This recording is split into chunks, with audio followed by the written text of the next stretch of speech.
আজিকালিৰ বেছিভাগ ৰাজনৈতিক নেতাই হয়তো ভাবে যে সাধাৰণ জনতাক কিনিব পাৰে, কিনিবলৈ সহজ, গতিকে বৰ বিশেষ চিন্তা কৰি লাভ নাই। আৰু এইবাবেই তেওঁলোকে যধে মধে দুৰ্নীতিত লিপ্ত হয়, সৱে বাৱে কেৱল সম্পত্তি অৰ্জন কৰে।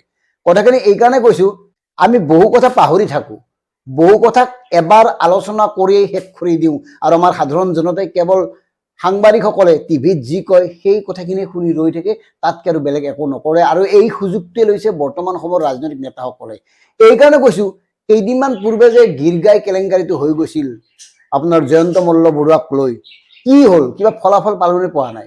সেই গীৰ্গাই কেইটা ক'ৰ পৰা কেনেকৈ নোহোৱা হ'ল, কিবা ওলাল নে? তাৰপিছত এই যে ৰাজ সাহাৰ্য, বিধায়ক সিদ্ধাৰ্থ ভট্টাচাৰ্যৰ পত্নী আৰু মন্ত্ৰী জয়ন্ত মল্ল বৰুৱাৰ মানে পত্নীয়ে যে 50 লাখকৈ পালে, ৰাজ সাহাৰ্য কৰ্তন কৰা হ'ল নে? একোতো নহ'ল। চিঞৰ বাখৰ হ'ল, আস্ফালন হ'ল দুদিনমান যে 50 লাখ কিয় পাব। মন্ত্ৰী পত্নীৰ আপোনাৰ ফাৰ্মখনৰ যি আশ্চৰ্যকৰ আয় বৃদ্ধি, সেই কথাবোৰ কেৱল আলোচনা হ'ল।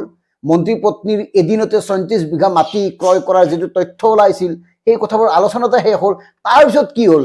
এই যে মন্ত্ৰী জয়ন্ত মল্ল বৰুৱাৰ পত্নীৰ বিৰুদ্ধে 100 বিঘাতকৈ অধিক মাটি থকাৰ যি বাতৰি ওলাইছিল, হ'ল কি? কিবা হ'লনে? একোতো হোৱা নাই।